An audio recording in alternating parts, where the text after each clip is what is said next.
Oke, assalamualaikum warahmatullahi wabarakatuh.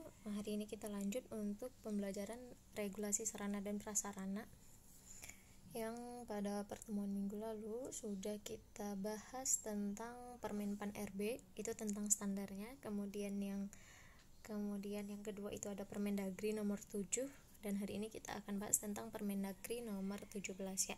Kemarin juga udah kita bahas Permendagri nomor 17, sudah sampai ke pertengahan materinya ya. Nah, kita ulang sedikit supaya nggak kelupaan. Untuk yang di Permendagri nomor 7 itu kita bahas tentang standarisasi. Nah, maaf nih karena goyang-goyang PPT-nya kebesaran filenya, jadi harus pakai laptop, nggak muat di HP ya. Kita lihat untuk di sini. Ini sebenarnya pengertian dari pedoman teknis ya, karena judulnya tentang pedoman teknis. Jadi pedoman teknis ini adalah norma atau aturan atau persyaratan yang umumnya dalam bentuk sebuah dokumen formal ya. Nah, jadi pedoman teknis ini adalah aturan-aturan yang dimuat. Gimana sih cara sesuatu dikerjakan, gimana sih prosedurnya gitu ya. Misalnya kalian mau bikin mie, kalian lihat tata cara di belakang, itu namanya pedoman teknis ya. Gimana sih pedoman teknis pembuatan mie kayak gitu, itu kalian bisa lihat di belakang dari kemasan. Sama kayak gini, kalau misalnya kalian mau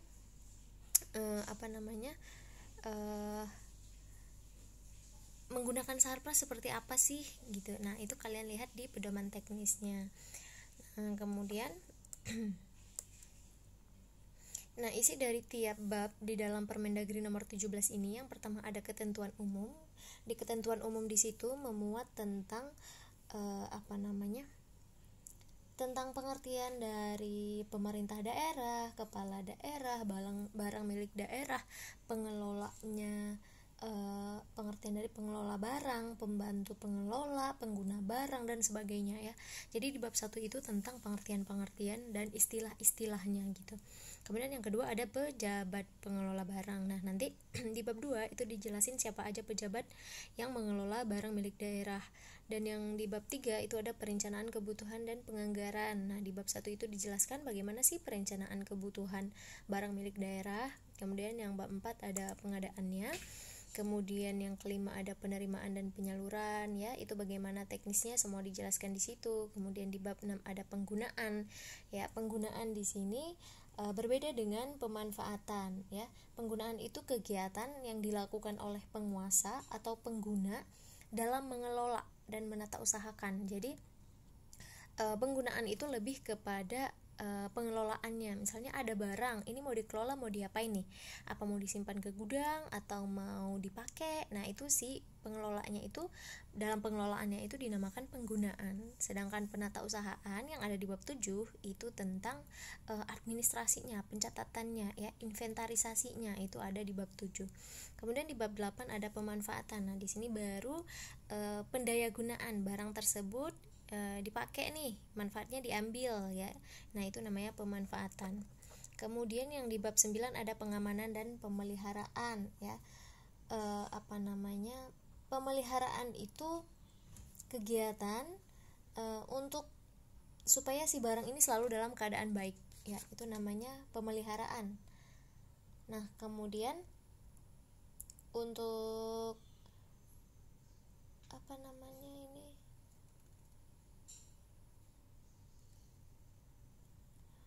untuk pengamanan itu adalah pengendalian dan pengurusan barang ya. Jadi pengurusan barang, misalnya barangnya dipakai bagus nggak dalam pemakaiannya, jadi ada controlling. Jadi pengamanan sama pemeliharaan itu saling berkesinambungan. Kemudian di bab 10 itu ada penilaian. Nah, penilaian di sini dievaluasi nih gitu ya. Jadi diteliti apakah data sama faktanya itu relevan gak dengan metode atau teknis dalam memperoleh nilai barang gitu ya. Jadi dinilai metodenya udah cocok belum nih, metode untuk ngambil manfaat barang itu udah cocok belum sama proses ininya gitu ya, proses kegiatannya gitu. Kemudian yang ke-11 ada penghapusan. Nah, penghapusan di sini bukan berarti barangnya itu dihapus ya. Barangnya bisa aja dihapus dalam artian dibuang, dilelang gitu ya, dibakar kayak gitu, tergantung dengan kebutuhan. Tapi penghapusan di sini lebih kepada penghilangan atau menghapus data-data inventarisnya gitu ya. Kemudian baru di bab ke-12 itu ada pemindah tanganan. Nah, pemindah tanganan di sini itu mana ya, sebentar. Nah, jadi itu pengalihan kepemilikan ya. Pemindah tanganan itu pengalihan kepemilikan. Misalnya barangnya dilelang nih gara-gara penghapusan kan.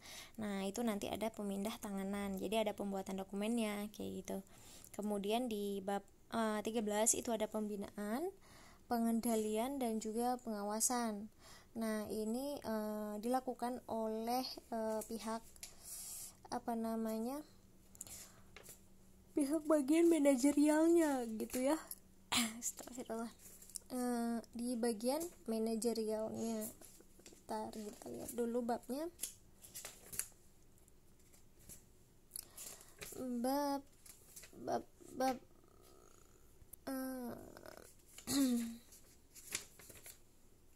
ini bab berapa? Bab 13. Nah, bab 13 pembinaan, pengendalian dan pengawasan. Nah, nanti di sini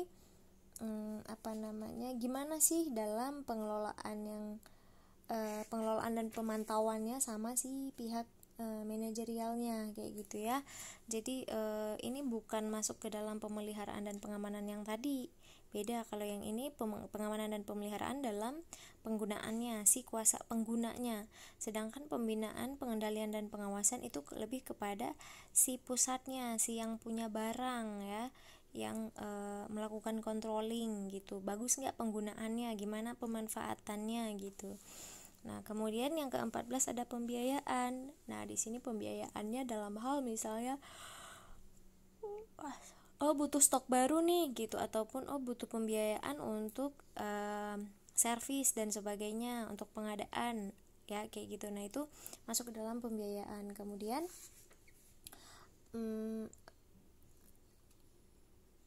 kemudian di dalam administrasiannya juga masuk ke dalam pembiayaan kayak gitu ya.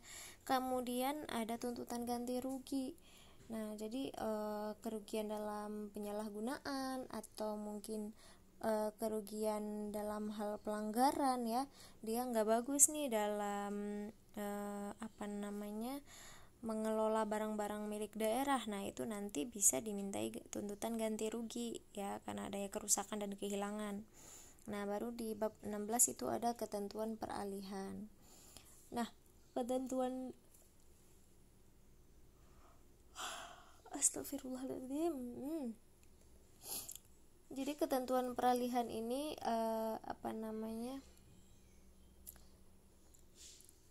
kan tadi ada pemindah tanganan. Nah, jadi pemindah tanganan kan kepemilikannya berbeda nih. Nah, baru nanti diatur ketentuan peralihannya seperti apa, karena kan beralih kepemilikan ya kan, dari awalnya punya si A jadi punya si B kayak gitu. Nah, kita lihat di sini ada asas-asas pengelolaan barang. Asasnya yang pertama itu fungsional ya. Fungsional di sini berarti pengambilan keputusannya sesuai dengan fungsi dari masing-masing pejabat kuasa pengguna. Nah, dia ngambil keputusan dan pemecahan masalah sesuai dengan fungsinya dia sebagai si pengguna, sebagai kuasa pengguna gitu. Misalnya dia sebagai pengguna, ya dia ngambil keputusan sesuai dengan fungsinya dia sebagai pengguna. Kemudian kepastian hukum. Jadi pengelolaan itu harus berdasarkan hukum yang berlaku, nggak boleh sesenang hatinya si manajer, nggak boleh kayak gitu. Jadi harus mengikuti peraturan. Kemudian transparansi. Nah, penyelenggaraannya nih, pengadaan dan pengelolaan barang itu harus transparan. Jadi rakyat harus bisa ngelihat sendiri. Barang dana APBD dibawa ke sini loh, ke kantor ini buat dibeli peralatan ini kayak gitu. Nah, itu harus adanya transparansi. Kemudian ada efisiensi. Nah, ini harus ada penghematan ya dalam hal budget, tenaga waktu gitu. Efisiensi di sini pengelolaannya harus hemat ya, jadi harus sesuai dengan batasan-batasan standar kebutuhan.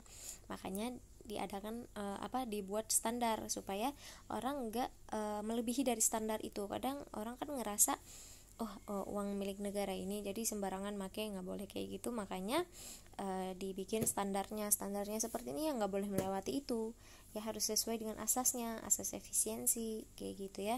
Kemudian ada akuntabilitas. Nah, pengelolaannya itu harus bisa dipertanggungjawabkan ke rakyatnya, nggak boleh yang ada nilai, ada manipulasi ya, apalagi ada korupsi di dalamnya kayak gitu ya. Manipulasi erat kaitannya dengan korupsi biasanya ya.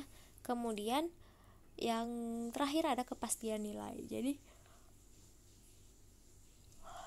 Jadi pengelolaan itu harus didukung oleh ketepatan jumlah dan nilai barang.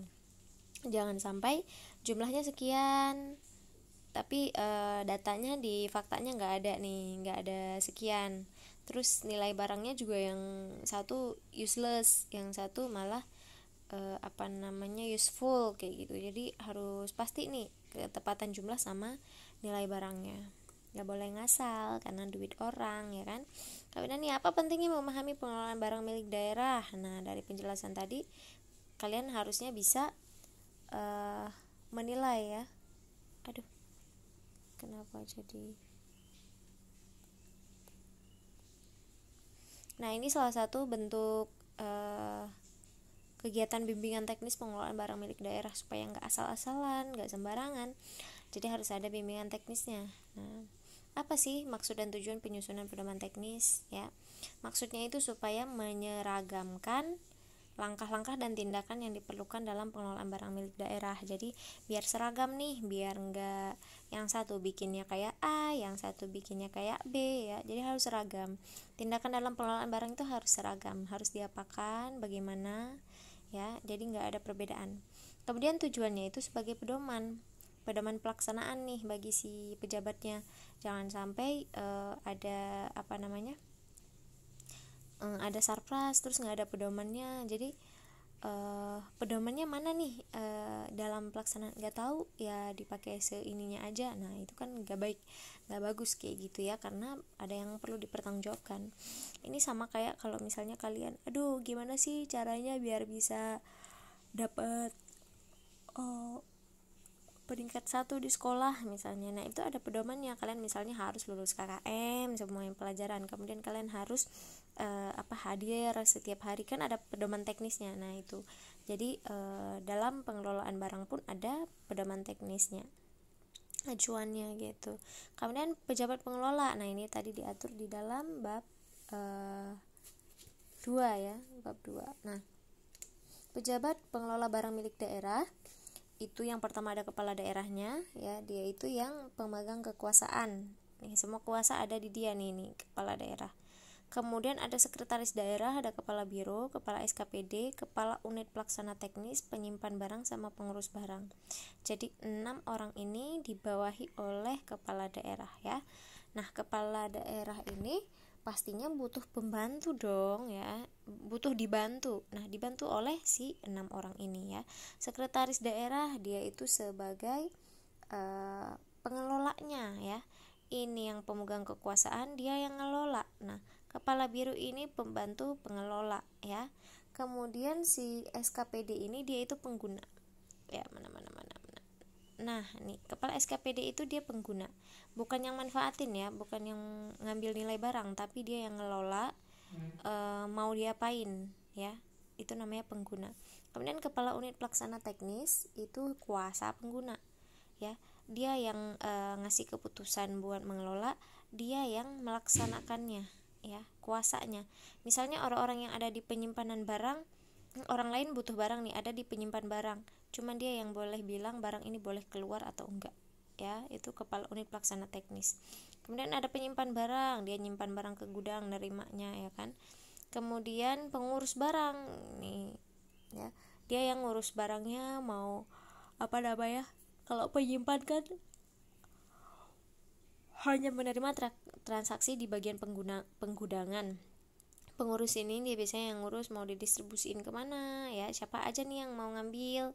Kalau ini dia lebih kepada kuasa penggunanya, dia yang punya kuasa yang ini boleh keluar atau enggak, tapi yang punya keputusan di dia, ya gitu ya. Kemudian kita lihat selanjutnya ada barang milik daerah itu apa sih pengertiannya. Nah, kenapa penting banget buat dijaga? Jadi barang milik daerah itu semua kekayaan daerah, baik yang dibeli atau diperoleh atas beban APBD, ya, maupun diperoleh dari hal lain yang sah. Misalnya dihibah sama orang, nah itu berarti APBD juga. Dihibahnya buat negara, misalnya buat daerah, nah berarti itu barang milik daerah. Kalau misalnya diwakafin ataupun dilelang, nah dibeli pakai dana APBD, ya berarti ini semuanya dibilang barang milik daerah, gitu ya. Kemudian siklus pengelolaannya, yang pertama itu ada perencanaan, kemudian pengadaan, penerimaan. Di dalam penerimaan itu ada penyimpanan sama penyaluran, ya. Kemudian ada penggunaan di sini tadi udah Ibu bilang pengelolaannya. Kemudian penata usahaannya di sini administrasinya, ya, pencatatannya, gitu ya. Dicatat berapa barang yang masuk, berapa yang keluar, berapa yang didistribusiin, berapa yang kurang, berapa yang masih banyak stoknya, itu ada di penata usahaan. Kemudian pemanfaatan, ini baru pemakaian, gimana pemeliharaannya itu ada di sini, ya, dimanfaatin nih, tapi gimana pemeliharaannya, ya. Jadi dimanfaatkan, diambil nilai gunanya, kemudian dilakukan controlling bagus atau enggak dalam pemanfaatan, terus bagus atau enggak dalam hal pemeliharaannya, baru kemudian dinilai apakah metode yang digunakan sudah layak atau belum. Kemudian dilakukan penghapusan kalau misalnya barang-barang itu dinilai sudah tidak layak untuk digunakan, ya. Kemudian pemindah tanganan jika dinilai masih layak digunakan oleh pihak lain, gitu ya. Jadi bisa dipindah ke pemilikan. Kemudian ada pembinaan, pengawasan dan pengendalian oleh para manajerial.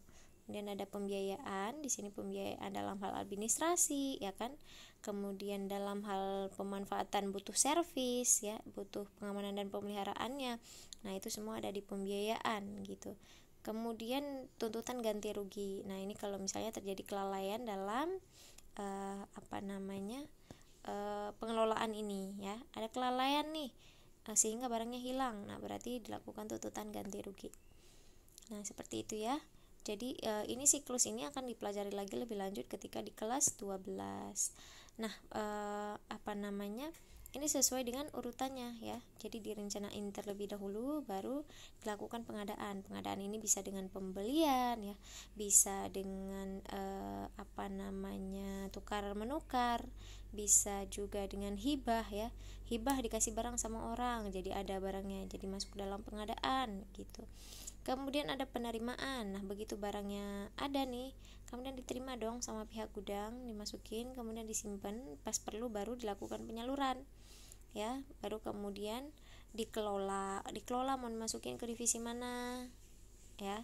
Kemudian baru dicatat, baru kemudian dipakai, ya. Baru habis itu dipelihara dan dikontrol. Nah, baru deh dinilai, ya, bagus nggak metodenya, ya, dan seterusnya yang seperti tadi Ibu bahas. Kemudian kita lihat dulu video ini.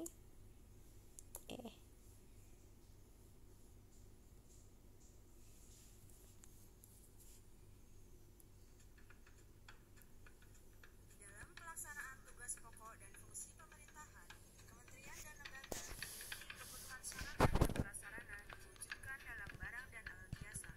Pengelolaan barang milik dan kekayaan negara berkaitan dengan proses penunjang pelaksanaan tupoksi pemerintahan.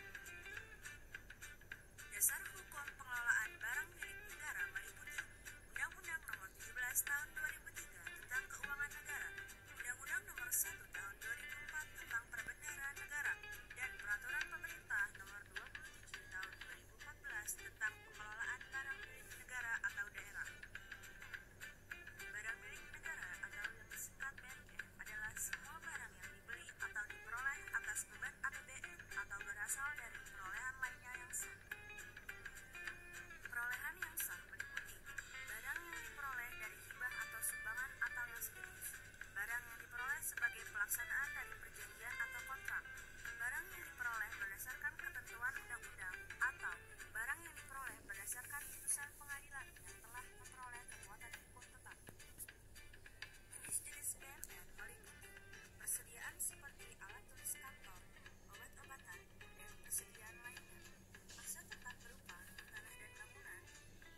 Oke, jadi itu ya penjelasan untuk bab